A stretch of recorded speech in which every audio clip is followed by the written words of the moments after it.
I mean, the Draven was removed early on. They don't want to deal with that anymore. They don't want to deal with something that can mess up the 3v3 bot side on any kind of mispositioning. I accept that again. And they've opted, though, for such a heavy topside situation. I like that. I've been a big fan of Banderas, and the times that we've seen Banderas split pushing, I've actually ended up giving MVP to him. Look at the Summoner's top. Ignite Summoner on Banderas, Ghost on... I mean, you're inting if you don't go Ghost on Olaf top with Flash. But the Summoner choice on Banderas indicates entirely this is a bot to top. WoW's deciding what he wants to do. I don't imagine you're going to see much harassment from Fiora on the push on top side, not on the push, sorry, on the jungle clear on top side, because both junglers are going to look to go bot to top in this matchup. Bot lane's just going to kind of scale. Zyra Khan fully happy to get to that level 6 point where they become monsters. Soraka Philia should have priority in the bot lane matchup before that point, but the acceleration ain't going to be there. The acceleration's going to be top. Ooh, Banderas actually... opting in Olaf for the level 1. really he's got easily, Conqueror. actually. He's got Ignite for Banderas. He's got WoW Ignite has out. got the I think he Undertows, the loses, flash though. away. Yeah. One more hit would do it, and WoW gets the solo kill at level 1. This could entirely have been avoided if there was no delay on the NLC stream and Banderas just listened to me that Olaf can win this level 1. In that situation, so I'm just saying, my Fiora wouldn't have died to WoW there. All right, I'm just saying. All right. What about your Predator Singed mid veteran? My Predator Singed mid wouldn't even bother fighting him. All right, because I'm hitting level 3 and I'm smacking Predator to a side lane. All right, who cares? Well, that's probably the right thing to do in that scenario, but this has got to be frustrating for Riddle. Once again, earlier than last game, they found one of their side lanes which can snowball pretty damn significantly, already falling down to a disadvantage, and Banderas, without that flash, without that ignite, he's going to be so much more vulnerable to the early all-ins that this Olaf can pull off.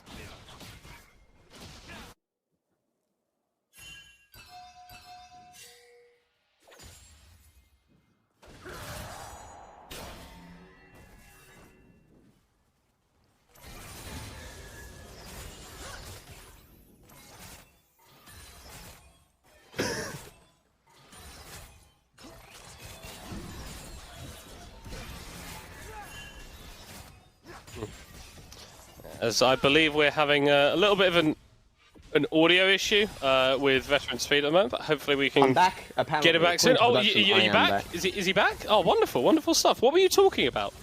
Nice, perfectly. What I was talking about was that WoW proved that he has played this matchup more than Banderas has. Doesn't matter if Banderas is a Fiora main, doesn't matter if the Fiora main wins this part of the matchup. WoW knew more than Banderas did when he was at his strongest. Just like last game, Akabe knew how to play that early aggression better than Johan.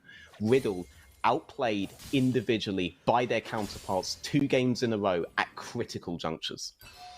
Johan making his way to top lane to try and fix things. He has been spotted out by a ward there and will meet Akaban in the river. Because of this top lane pressure, he is just going to be able to exit should he choose, but he's actually making his way into Akaban's jungle to try and get a little bit of vision, or maybe set up for a long play onto WoW. This is a big time investment from Johan.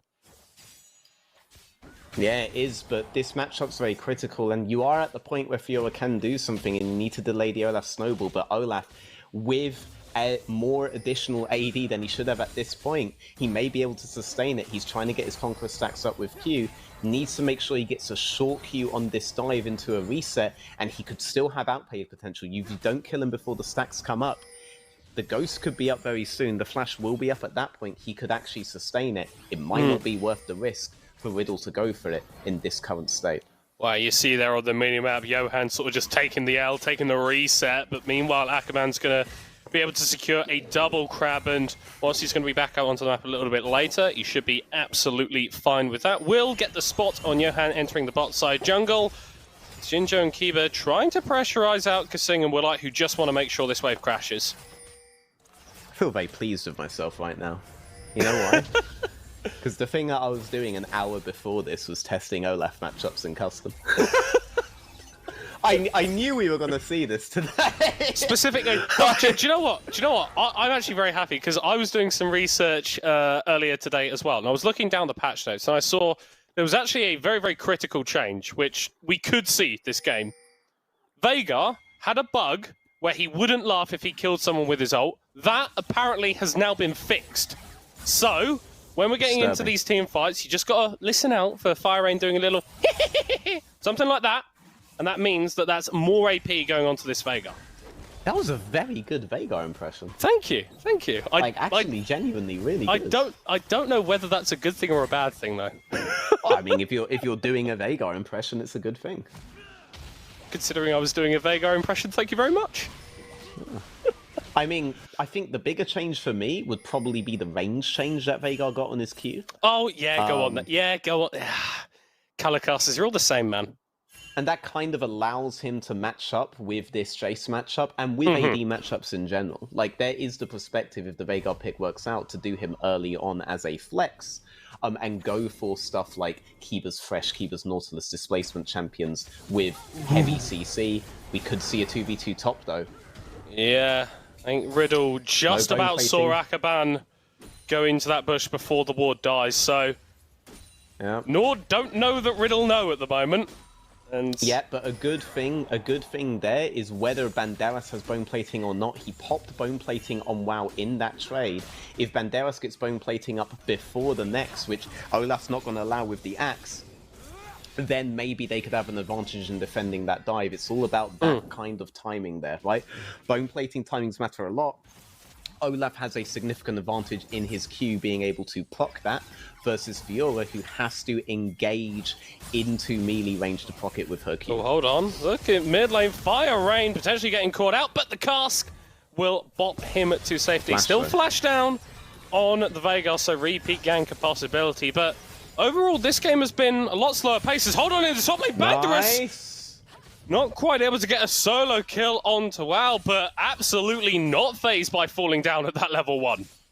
But imagine if the level 1 hadn't gone down the way that it did, the advantage wouldn't be their itemization on the Olaf. That would be at least 1 less cloth armor, 1 less longsword, 1 less boots. And if any of those are less, then the Fiora absolutely executes on that kill. You can see the fine margins that we end up having to deal with once we get into the playoffs. I mean, Olaf is entirely about those fine margins. That's why he's so strong right now.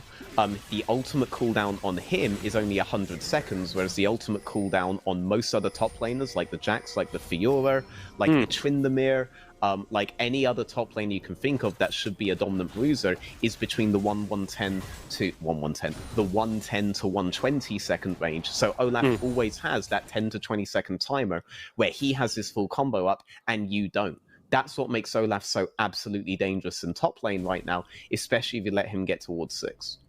Yeah, so just looking a little bit at Banderas' inventory, I'm seeing a Vamp Scepter and a couple of longswords. Now, usually you see Fioras go towards something like the Divine Sunderer first. Is this teasing out a potential rush on the Ravenous Hydra just for a little bit of extra sustain in lane? I mean, yes, but he's not going for the Tiamat in opening, because if you go for the Tiamat in opening, then obviously you lose the ability to set up waves against that Olaf and are going into him, and especially at this 6 point, if Olaf burns ult for ult, his ult's going to be up 10 seconds early on the next round and he's going to kill you. The Vampiric Scepter is very good into the Olaf lane, because Olaf, when he looks to burn your bone plating before a trade with Q, he's going to burn that, wait for his Q to come up again, and then you will sustain. Oh, hold on! Johan actually gets the steal! He did it! Oh, yeah! The Rift Herald, Riddler still trying to play out this fight, and they are going to be fishing about for NORD. Jinjo flashes into the pit! He's going to be able to take down 1, but the Zai cannot escape from this play. It's 4 kills for NORD. Riddle get the Rift Herald, but I'm not sure how worth that is. Flashes, burnt, forward from Kasing, and Furious Fire Rain is able to waddle away under his own tower. I mean, the big thing is look at the Olaf 2-0 now. Everything I just said doesn't really work so well if the Olaf is able to steamroll with kills on the top side. NORD with advantages again in the early game, not to the same extent as it was beforehand. And Rift Herald is an option for Riddle to be able to get back map control and tempo of the game. But that Olaf is now the big X factor, especially with the Soraka, who's hit level 6 and is going to be able to make that side lane matchup an absolute nightmare. This is a game in NORD's favor, not to the same extent as last time, but definitely in their favor. Yeah, and it was once again sort of Riddle opting into the play. You see the flash forward from Ginger, and like, yes, he kills Woolite on that play, but now this Xayah is going to be a heck of a lot more vulnerable for the next 5 minutes. There's an impatience, it feels like, in the Riddle play that we haven't really seen from them at any point this split. Yeah, I would also say they're being contested in a way that they're not completely used to, but this composition doesn't snowball anywhere near as far as the last one. And Riddle, you have to look at these comps and think they have a significant amount of damage the later that the game goes on for, particularly through that Veigar, particularly through that Fiora, which can become a complete nightmare. And the Olaf uses those 2 kills to get the solo onto the Fiora. Look at that timing though. The ultimate for Fiora is just coming up, but the ultimate for Olaf was just used. Both use the ultimates in that fight, and like we were talking about before, WoW gets the 10 to 20 second advantage window and is completely uncontested in the 1v1. That's the power of Olaf right now.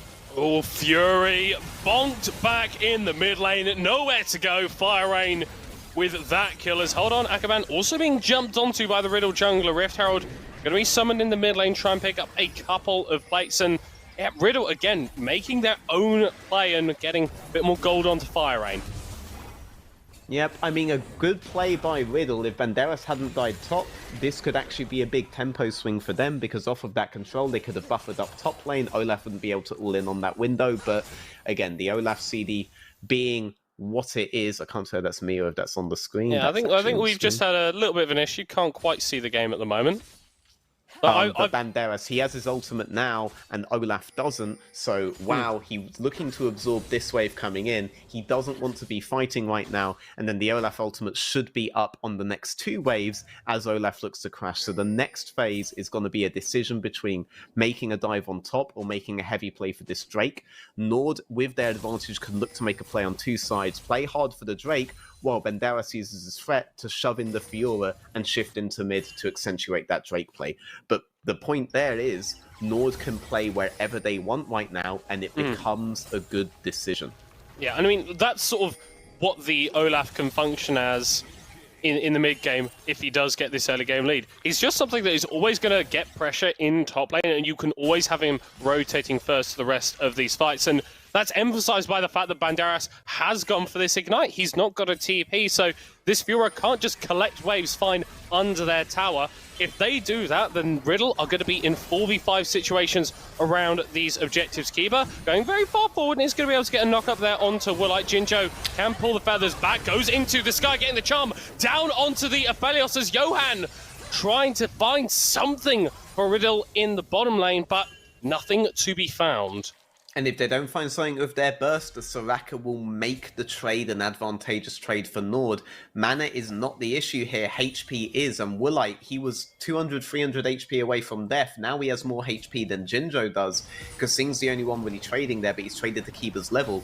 NORD leverage a trade advantage off of what should have been a one-shot, and as a result, have priority on the Drake, as Olaf continues to play top aggressively, these 2 plays that we were talking about early. Yeah, but Riddle are not content with giving up this second Drake, and Akaban is absolutely fine to cut his losses now. The red side team does get the movement over onto the Drake, and they are going to be able to take it away. That's very interesting, though, because Oh. It's happened again. Yeah, I mean, they had the ability to play aggressive on both, and I was going to say that they weren't able to fully capitalize on their top thing, but WoW's doing that himself. This is an Olaf that got fed and is now completely snowballing. This is what you should expect, but look how fine that is despite the 3-0 advantage he had there. That being said, Kasing is going to make that very not close with his ultimate later on in the game, so this only gets worse from here on out until you reach that kind of 3-item breakpoint where Fiora will scale in again, depending on how good Banderas is with his combos. The crucial thing about that Drake fight is that Xayah came in with the Mythic, whereas Aphelios hadn't reset yet. So even though the play lasted, well, no, as a result of the play lasting a very long time, Xayah was able to come in with spent gold, Aphelios had unspent gold, and so the advantage was on Riddle, and NORD had to back off. Yeah, but like, on the whole, they're going to be happy with where they found themselves in this game 2. Obviously, not as big a lead as in that game 1, but 15 minutes in, 3k gold to the goods, and with as big of a lead as you've got on WoW, you're going to be absolutely fine. Kiba, in a little bit of danger. Fury reminding him of what facing a mid laner feels like. But looking towards this game, we were saying that if NORD were going to find a win, it was going to be off WoW popping off on an Olaf on a GP. They've got to win sort of playing towards Woolite and getting a Draven really far ahead. Now they're in the advantage with their top side doing really, really well. Riddle have kind of got to answer 2 areas of the map across this series, and they weren't able to find the answers in Game 1. At the moment in Game 2, it's not looking good for them, and going down 0-2 in the Juggernaut match is not an auspicious start to your playoff run. Well, I also thought that there was going to be some LeBlanc mechanics, but I guess we just don't get to see that from the ban phase. The Olaf, though, yes, heavily snowballing from WoW. Bruiser champions are a really good way to just be useful top because of the perma pressure that you give. If you can't give that kind of danger on the top side matchup, top lane is essentially useless, and you see things like what Adam was doing in the LEC. Which is genuinely good play as a top laner right now. Here you had 2 carry threats, but one side clearly need to match up more. Catch. Forward out, does get the heal Disengage from the Moonlight Vigil. Akaban just trying to catch out any members of Riddle that overstep, but they commit no such crimes and will back away. NORD here with 4 members of the mid lane. Riddle not really able to defend their tower. Byrain is able to move over, though. They're contesting pro around the river. May just be looking for a pick. Akaban knocked into the sky, caught in the cage, nice. Pumping so much damage into that Gragas, but he's staying alive for a moment. Okay. Johan does get the kill. Riddle get one once more, but they have spent so much to get it. If I was Riddle, I was tilted on the face of the planet if that Gragas managed to survive from the Soraka or something after that play. They managed to get a pick, and these fast picks is what they need to be doing with their damage. Again, if these things go on a long time, the Soraka side is going to end up winning out hard. Look at Banderas items versus Olaf items, though. It's the easiest thing in the world right now for Olaf to match him on the side lanes. You have to start shifting your Fiora away from it. They have Fiora top with the Olaf on bot lane. They can try to wave clear on the tower against the Olaf, but you can't realistically have Fiora matching him unless you're happy to overload. And even then, at that point, WoW just needs to look to try to make an isolation at the start, get a burst play on someone, get his Conqueror stacks, and he can probably take out 2 of you before you're able to get your full play off. I mean, Fury as well on this Jace, right? We've not seen as much from him in the early stages, but he should be having pretty fine time in those side lane matchups. So NORD are able to generate priority in both of those lanes. You can then coalesce towards the mid lane and take down that tower as well. It's pretty easy stuff, pretty by the book, pretty controlled actually from NORD so far. Wow, not even overextending to get the last hit on that tower. Yeah, I mean, he doesn't know where the Rakan Lee Sin are. They were both leaning bot side. They've shown up mid lane again now, but on that wave he couldn't do something. Looks like a really easy mid play for NORD, and the map is opened up in their favor, coming towards the late game situation again. You still only really have that Drake to play for right now. Baron isn't in play yet, but this does set up a rather simple late game scenario for NORD. 10 seconds until that Drake spawns. Riddle able to get first push into the mid lane, and with that reset coming through from Fury, it's going to have to TP back into the mid lane. Well, we'll be able to take out this tower now. I'm intrigued to see where he goes after this. He could try and find a flank for himself, or he could join up with the rest of his team. Doesn't really have to be scared with this kind of numbers advantage. Even if he dies for it, he'll do his job. Just needs to land once the Q. again, Akaban being the primary target. That is a brilliant explosive class to keep him alive as well. He's coming through on the backside as Fury is there as well. Riddle have funneled themselves into a bucket full of hurt. The axes come through from the Olaf. The shot blast come through from Fury as he gets himself a triple kill. And Banderas has got a long, long run to the cemetery. An ace for NORD, clean, as they move towards the Baron, spawning in 10 seconds.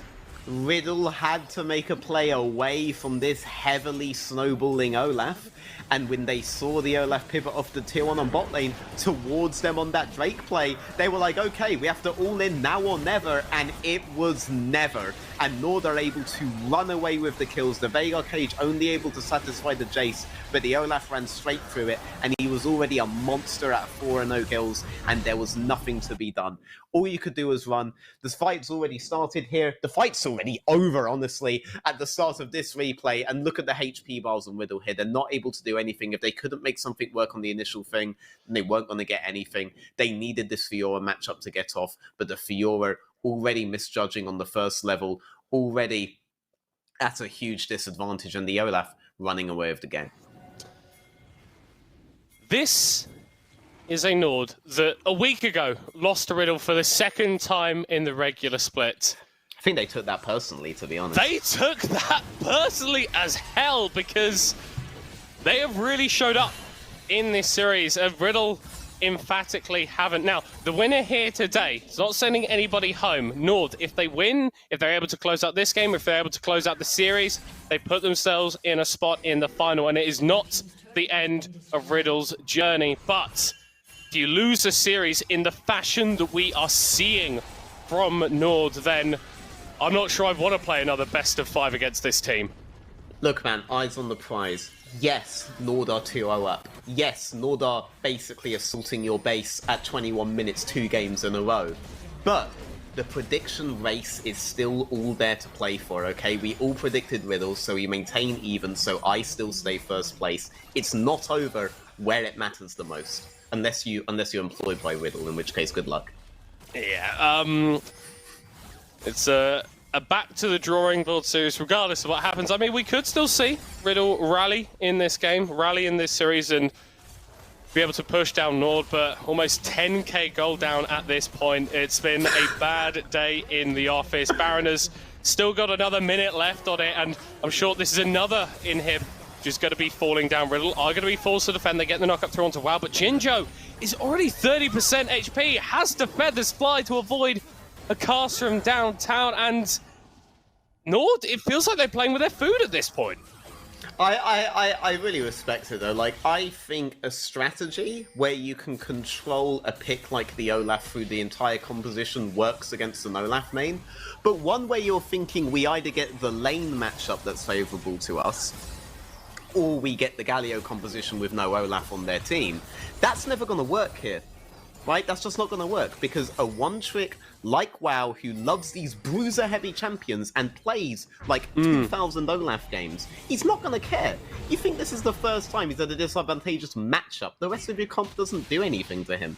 And I really respect that WoW just insta-locked the Olaf in that position. Sure, it's technically a losing matchup, but it's my Olaf, you know? And my Olaf is dangerous no matter what. Why do you think the entirety of Twitch chat is yelling my name? You know? Yeah. And I fully respect it, because this is a point of criticism that I really have to levy at Riddle. A lane matchup against a Kai on his comfortable pick like this is never going to be enough. He's always still going to feel like he has an advantage. If your entire comp isn't levied against him, it's not worth doing a gambit like this. I'm glad they're being punished for it.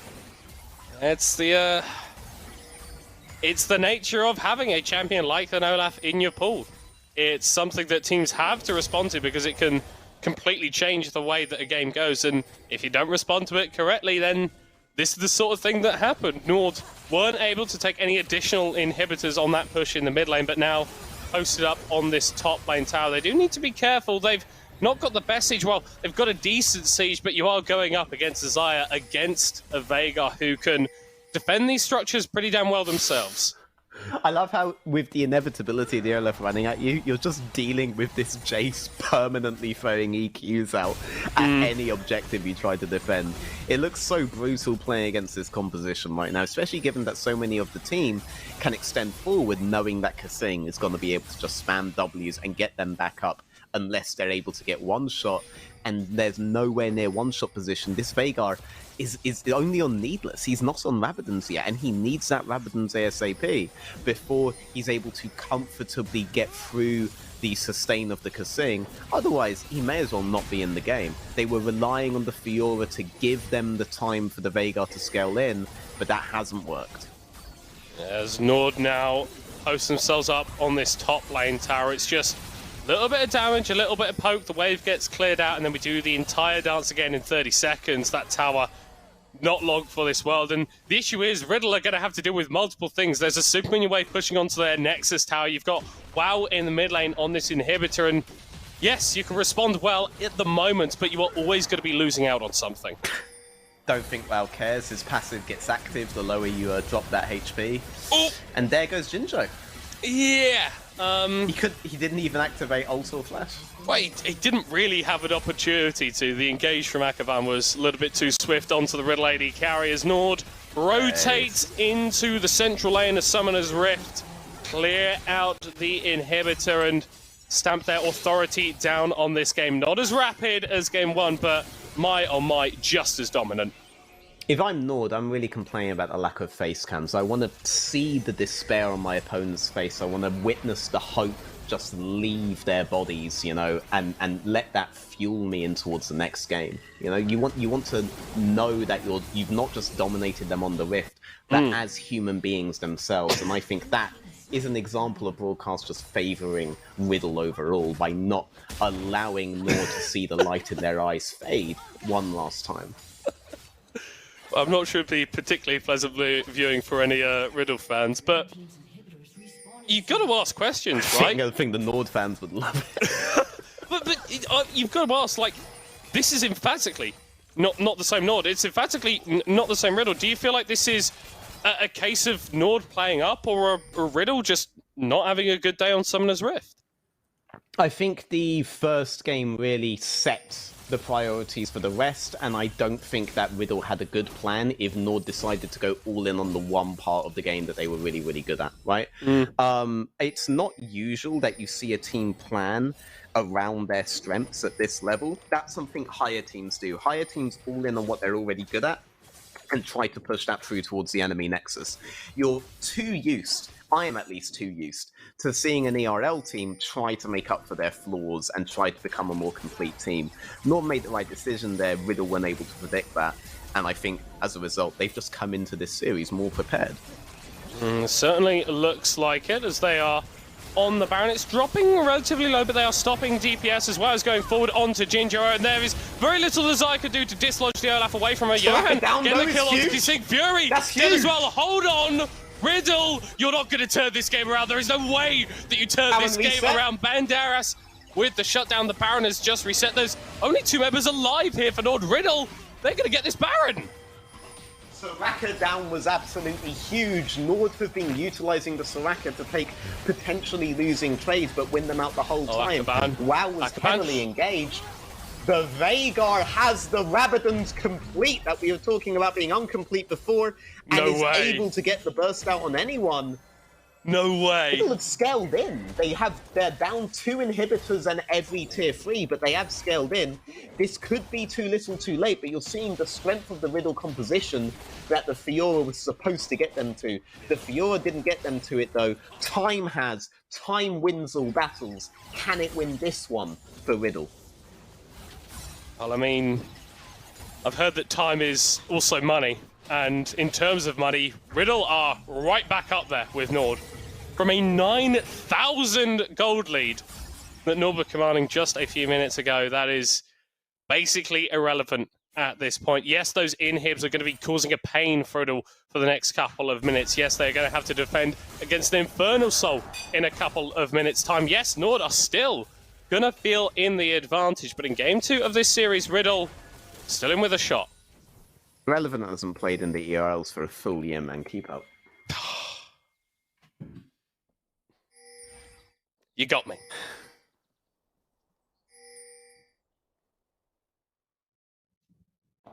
Okay, I'll just go push through this awkward silence. WoW goes straight in with the small Q into the Q reset, is away from the Soraka though.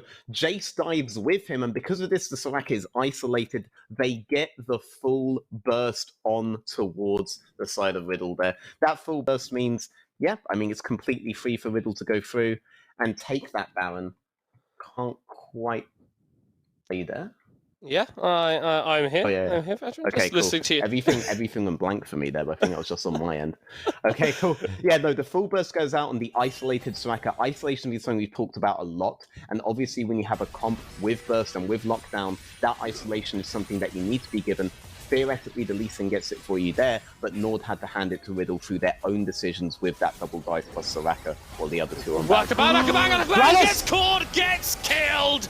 Banderas with that one, and NORD aren't able to push it further forward from it. Another cage going up. Fury locked in this one, thrown into the skies, dead Double. as well. A double for Lee! Banderas. Johan going under the tower. They found another stun onto Wow. under the turret. Hold on, Riddle, they're doing it. They're getting the kickback, not quite the right direction from Johan, but he's not going to care at all. Riddle have just taken 2 towers in the mid lane. There are 20 seconds before Akaban respawns. They can get so much here.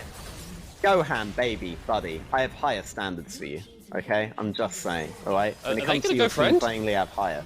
Are they just going to go friends? As I was saying, it's basically impossible for NORD to win this game. Riddle was always going to completely giga stomp this. And yeah, I'm going to really enjoy reading